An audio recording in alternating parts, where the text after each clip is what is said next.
Today we'll discuss about clinical approach of edema. Edema means excess fluid getting collected in the interstitial space. The interstitial space, the space between the capillaries and the cells. This is where the interaction between the blood and the cells happens. Whatever is to be reached to the cells goes out at the atrial end of the capillaries, and after giving and taking back from the cells should be returning back to the venous end of the capillaries. How this is happening? So it's a different types of forces. At the arterial end of the capillaries, the driving out forces dominates. At the venous end of the capillaries, sucking in forces dominates. So the interstitial fluid space is constant. Any disturbances in this situation leads to an accumulation of fluids here. This can occur due to a situation where the hydrostatic pressure driving out dominates, or a sucking into the capillary space. Basically, the osmotic pressure is low. And there's a third thing, the capillaries are damaged. Lot of examples, capillary leaks can occur due to inflammations. So this is the basis of an excessive fluid collection in the interstitium. Let it be local, let it be generalized edema. Everywhere, when you consider a particular position, edema means excess collection. This is mediated by only through these mechanisms. So, how will you approach a case of edema when a patient comes? All of us know the method of elicitation of the edema. So, where will you use the method? The malleolus, just above the malleolus. You press it for at least 30 seconds and then only you look for. That's what you learned. See, what are you doing? Why you have chosen that area? So you are just pressing the skin and subcutaneous tissue against a firm surface for a prolonged period, and you see what happens. One situation where you confuse an edema is for obesity. Generalized obesity, you may consider, you may think that's edema. So when you press, whatever duration you press, nothing will happen. You can't displace the fat. But if this fluid in the interstitium, constant pressure against a firm surface, drives away the fluid and you get a persistent pitching following that. So that's what you are looking for. So there are certain points which you need to remember when you do the test. First one is, am I doing it on the right side? I have seen students doing it somewhere below the bony point. It should always be on a firm surface. Just above the malleoli, you are choosing that part because the tibia there is so wide and flat. So there's a space where you can displace, demonstrate that. After that, is it enough? No, that's only just one side. After you look for this thing, you are supposed to finish off all the other areas at this point of time. Where all, if you check this on one side, check on the other side of the angle edema. You should be looking for both eyes, whether they are puffy. So there again, always check whether the around the grooves are filled. This is one area where it's loose tissue. That's the reason why fluid collects there. So don't confuse it for the folds in an older person. The loose tissue will get filled up. Then which area? After this thing, the presacral edema, which you may not be using in many of the cases. This is important in a bedridden patient. You should be looking for the presacral area. How do you elicit the presacral edema? Just because no students used to look for this thing. Where will you press?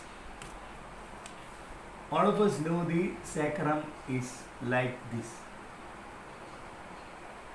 And here is the area where iliac bone, and you know the spine L5, L4, like that. Where will you press? It should be pressing here only, not somewhere here. So here again you are using the firm surface of the sacrum to demonstrate whether there is displaceable fluid. So presacral edema should be checked for in a bedridden lying patient. So puffy eyes, presacral edema, then also check whether the upper limbs are also swollen. Then in addition to that, just have a look of the patient. Most important other area is the abdominal, whether big abdomen, and the umbilicus, whether it is smiling umbilicus. So it's not just part of the evaluation of edema. Here you might have noticed that I am not going in this usual style of history, general examination and the system examination. It's a different method.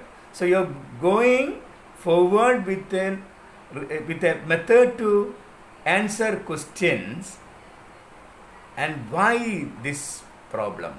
What is the pathology? Where is the pathology? Where is the problem? What is the pathology? Like that. Sequentially, you're trying to analyze, and you're utilizing the history at certain points in the approach, utilizing the examination finding in certain points, like that. So, at this point itself, I may just see the abdomen, whether the umbilicus is smiling, whether the abdomen looks. So at the first stage, these are the areas I'll be checking. And why so? I'm trying to answer one basic question. Is this edema due to local cause or systemic disease?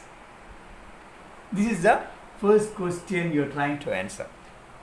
Suppose the edema you demonstrate on the right pedal edema, left side is absent, nowhere else it is there. No doubt that it is a local edema. There are exceptions where in a very senior citizen, a very old person who has been lying in one particular posture for a long period, there can be generalized edema expressing only on one side. These are all rare situations. You are having a puffy eye on this side, other side is normal. Most likely it's a local edema. Less likely, distribution help you to say that it's confined to a particular part only and the other parts are spared. After checking all this area, you can decide that it is a local edema. So, if your answer is this is a local edema because it's involving only one part, one eye, one leg only, one part only. You need not consider local edema. What are the usual reasons? Trauma and all sorts of inflammatory conditions. Basically, these are the two things. And rarely local bites and stings, allergic situation. Local allergic situation, stings and bites, inflammatory and trauma. These are the, so it's easy. Here it is painful, here it is painful, here it is not painful. Here it's painful and you'll get a history. In a child, you may not get the history. You can think about that. Investigate if you are not getting a history. Child battered baby and all. It's possible for still a trauma even in the absence of history. Then inflammation. So you look for the signs of inflammation there apart from the edema. Is it red? Is it temperature is high? Is there a fever? All these things suggest that the inflammatory. In the last part, it's itching, not painful.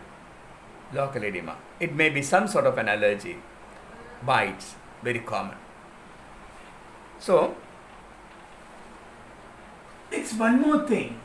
In the local, suppose I have covered the local edema due to short term. Suppose this local edema was there for the last few months things are different. There, I didn't consider one very important thing apart from the capillary out and in force. So there is one more thing. There is a bypass channel coming from the interstitium, that is lymphatics. So we didn't consider that. That comes into play for a longer duration edema when you evaluate. So two things can lead on to a chronic edematous situation. One thing is the block of lymphatics due to any reasons of can be malignancy, can be filariasis, can be other reasons. And another thing is the venous obstruction. You heard of varicosities, thrombotic situations. So venous thrombosis, varicosities or a lymphatic obstructions comes into differential diagnosis in a situation where the edema is confined to local. It's of long duration. And one more thing is most of these situations are non-pitting. You may not be able to displace the fluid from that side because another pathology comes supervenes on that. That's a fibrous tissue accumulation. So simple. Longer the duration, all your approach goes out and you have limited possibilities. Now comes your system problems. System problems again. So one more thing, before I go to the system problems, there is something in between. So far I have discussed differentiation between local and systemic. There is a situation where we are very likely to be cheated. There is something called extended local problems. We are very likely to mistake it for a generalized edema. Imagine a situation where you are getting both eyes are puffy, you are getting an edema of the upper limbs both, you are getting some of the edema of the upper part of the chest.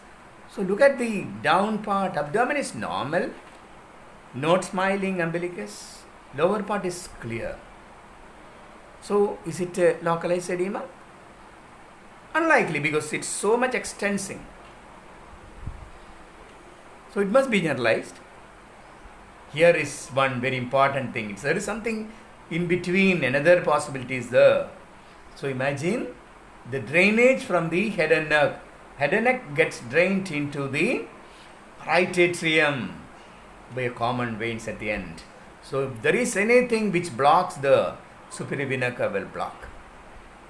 You have heard of all sort of tumors and something infiltrating. SVC block will lead to this situation. You may mistake it for a generalized edema. The same situation, you get edema of the both sides of the angular edema. Genitals are edematous, scrotal edema is there, vulval edema is there. But paradoxically, the upper part is clear. That can occur when there is an abdominal compression of the IVC.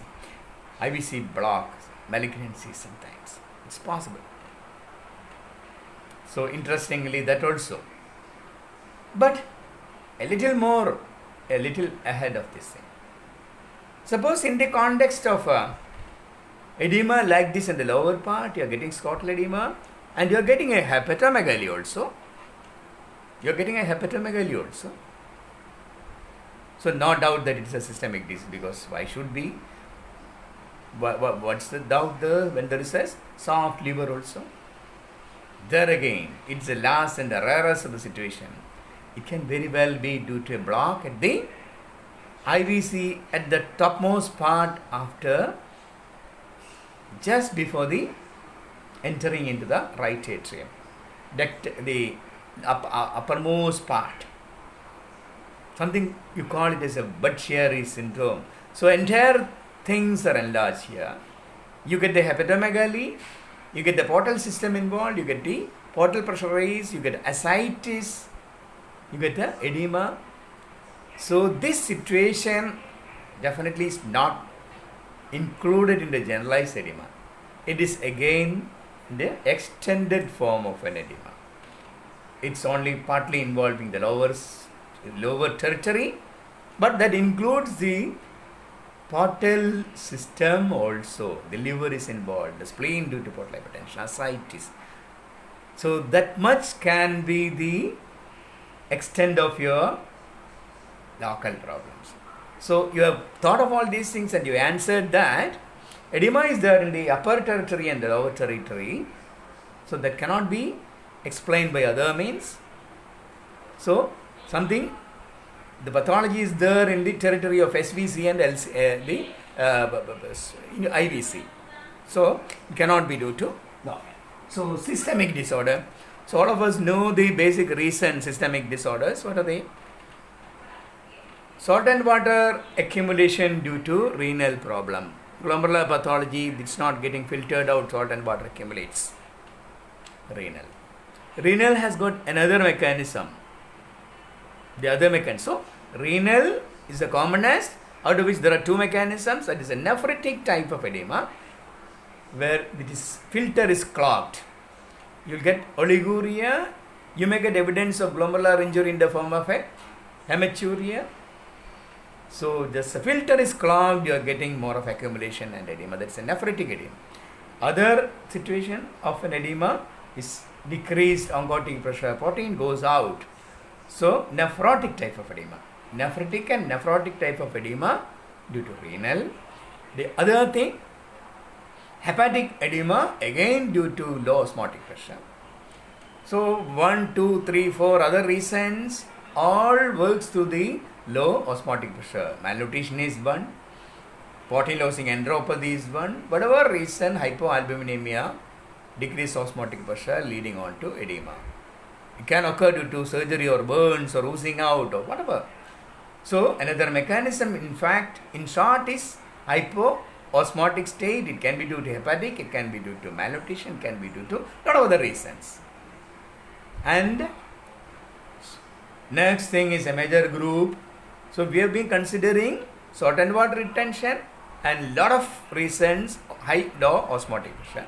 Another totally different, something which increases hydrostatic pressure at the venous end and the driving out forces dominates. RA pressure is being reflected down, congestive failure. So cardiac causes, especially the right-sided cardiac problems. And last, so the vascular permeability can be involved. Not due to your inflammatory pathology, which you consider as a reason in a case of local edema, but not in a situation, allergic situation. Sometimes the systemic allergic situations, you may get a generalized edema. So that is one of the reasons for recurrent edemas, generalized edema due to allergic situations. So that we'll come to when you discuss about the history part. So our task now is to differentiate different reasons among the exact reason for the generalized edema. So which are the points helpful? I'll just combine here the general examination and history to answer this thing.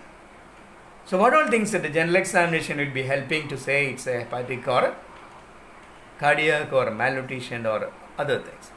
So examination, if there is any signs of liver dysfunction other than the edema, jaundice is there, clubbing is there, the other nail signs are there, other signs of liver dysfunctions of many are described. Any other, that means it may be due to hepatic.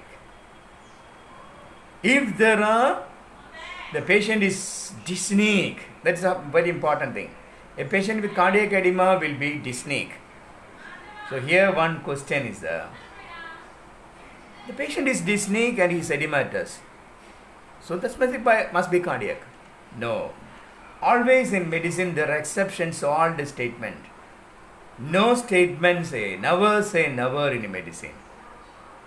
So a dyspneic patient with generalized edema can occur due to non-cardiac causes. Imagine a situation of nephrotic syndrome with bilateral transudate hydrothorax. A nephrotic syndrome patient with immunodeficiency leading to pneumonia.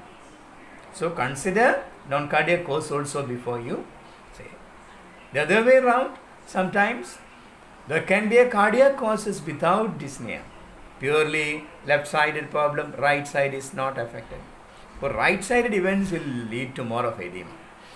So nothing is absolute argument. Still, what you look for to be simple is dyspnea is it's important finding. Okay. In the general examination, you have got more importance to the evaluation of the veins of the neck. Both ways. One thing is, I'm not telling about the part of the the system, the cardiovascular system. Here, if the jugular veins are distended and non-pulsatile, so maybe dealing with a case of mass block, superior mediastinal syndrome. It's responding to your respiration. You're getting a moving up and down situation, breathing changes. It is a cardiac because JVP is communicating. So simple thing, a dilated, non-changing, persistently dilated argues for a local problem. It's a JVP-like situation. It's a cardiac problem. So in the general examination, dyspneic child argues for a cardiac usually, and hepatic dysfunction you can. And other two things in a child, one thing is malnutrition, so important. That is a treatable entity, never miss a malnutrition, especially this confusion occur. All of us are aware of the classical manifestations of the hair changes, skin changes and all. But malnutrition is one entity which can occur in front of you. A child got admitted and he has been here for a long period for measles with bronchopneumonia. Later on you see the edema, it's not disappearing. These are classical examples of malnutrition being precipitated while on treatment. That's happening especially in a case coming from a tribal already in the borderline situation. So, of course, this is one of the treatable important causes. Edema alone can be a presentation of malnutrition. If there are other evidence of this hair and skin changes, well and good. Then, what are the other physical signs? Of course, pallor. If the child is significantly pale, the edema can be due to congestive failure itself. Other contexts where the pallor is so important, there are two very important things. One is in an acute situation, a patient with a renal entity presenting with pallor may be an HUS. It's an acute situation. Pallor, bleeding manifestation, renal failure, HUS. In an older child, he is not that sick, but unusually, we have been treating the patient with a renal disorder. Pallor you didn't notice. A pale child always consider the possibility of chronic renal failure. Record is BP. If the BP is on the higher side, it must be renal. Cardiac, presenting like this with a hypertension, less likely. So hypertension, pallor, short stature, metabolic acidosis, and the skeletal changes, all these are classical manifestations, but sometimes the pallor may be the only clue. Maybe sometimes a thyroid, hypothyroid state with a male pallor, also you may be misled by this. So I didn't include the entire range of clinical manifestations, most important things only. Then you should be looking for the lymph nodes. Of course, lymph nodes, if it is significantly present, argues for a SVC obstruction. There is another possibility, sometimes the lymphoma can present with a renal involvement also. So both ways it's possible. So lymph node examination is important. So that must be that part from the simple general examination. And history points you need to ask. History points, what are the history points? Short duration only or recurring episodes or long duration. All these contexts entities are different. So even if you have pinpointed to renal or a cardiac or a malnutrition or a hepatic, additional points only will help you to say which is which pathology. Renal, you think it's a renal. If there are multiple episodes in the past, argues more for a nephrotic syndrome. There is family history that argues for a nephrotic syndrome.